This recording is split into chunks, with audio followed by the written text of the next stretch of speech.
Welcome to week 14, Cornerstone. We are in the middle of Cornerstone's One House Bible in the Year series. Well, not in the middle, but we're about a third of the way through at this point.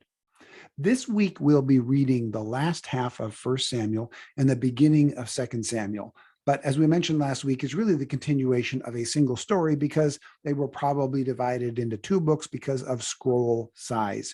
But they did split these scrolls in a very purposeful place.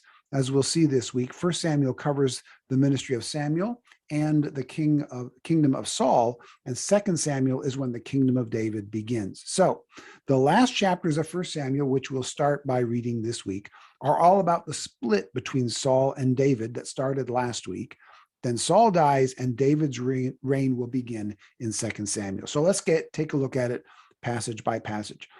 Starting first thing next week, you're going to see David still on the run. As we left him last week, he was on the run from Saul trying to kill him because he was jealous of David's popularity. And David is still on the run in 1 Samuel chapters 21 through 23.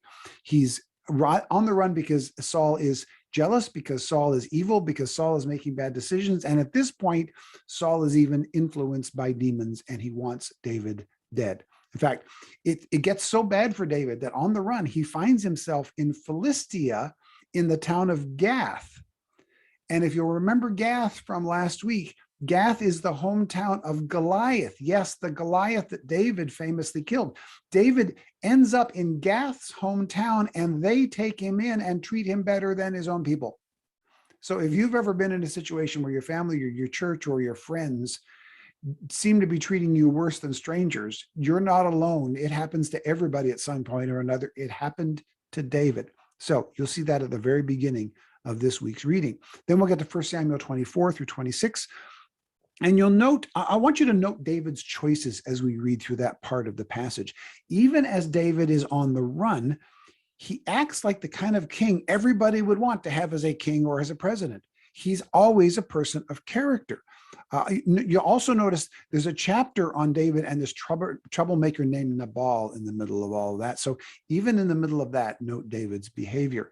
And also note that even while David continues to behave honorably, he keeps being hassled by dishonorable people like Saul and Nabal.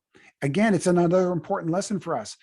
We behave honorably not because it's going to turn out better for us, but because behaving honorably is always the right thing to do. There are times you're going to do the right thing and you're going to get in trouble because of it. Keep doing the right thing. David is a great example for us of that. We'll then get to 1 Samuel 27 through 31. As we finish up 1 Samuel in the middle of this week, we'll get to the final chapter of Saul's life. And it's really an interesting one. It actually plays out in what storytellers call the A-B storyline. That is, two storylines that are told at the same time. If you ever seen that in a movie or a TV show, and we see it a lot in movie and TV shows, you'll see it goes from one scene in one place to another scene in another place. But because they flip back and forth, you recognize, oh, these two things are actually happening at the same time, but in different places. That's what happens in chapters 27 through 31. In one place, you've got Saul getting ready to go to battle and having a battle with the Philistines. On the other side, you've got David at the same time in another place in Philistia. And I want you to note by the time the story plays itself out, again in chapters 27 through 31 of 1 Samuel, note how God oversees both of these stories happening at the same time, but in different places, and he does it to bring about his will. It's really important to see that, okay? Now, that's where we'll finish with 1 Samuel, and then coming towards the end of this week, we'll get to 2 Samuel. Chapters 1 through 4 begins with David hearing about Saul's death.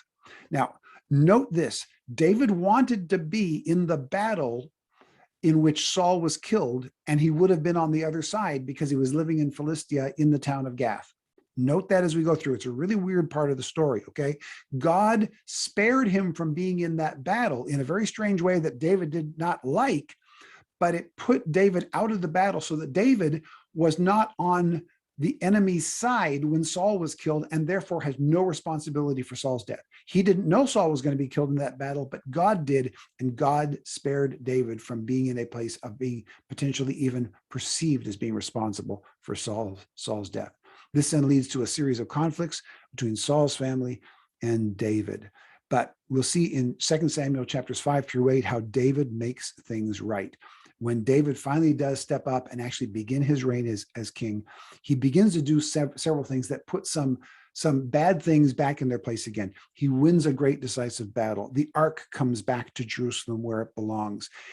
God even stops David from doing one thing. David says, God, you've been living in a tent all these years. I want to build you a palace. And God says, I'm cool in the tent, but I get your desire to want to build me this palace, this temple, but you're not going to be the one who's going to build it. Your son is going to build it. So as you read this week, note again a couple of things about David. Once again, also note how he's a great person of character, even when things go bad. And in fact, I would say, especially when things go bad, is when David's character really comes to the foreground. Note also how his first desires as king are to give praise and thanks to God. Always, David puts God's desires ahead of his own. And remember that David is not the hero of the story. All right. And we'll see again week after week after week. God is always the hero story. Even when we have someone as admirable as David step up to be the main character in it, even though David is the main human character in the story, God is always the hero. And pay attention to the characteristics that God says he wants his people to have, and especially his leaders to have. David is a great example to us in so many ways about how to behave as a godly person and how to behave in godly leadership. Again, a great week, a lot of stuff. You're going to enjoy this. We'll see you next week.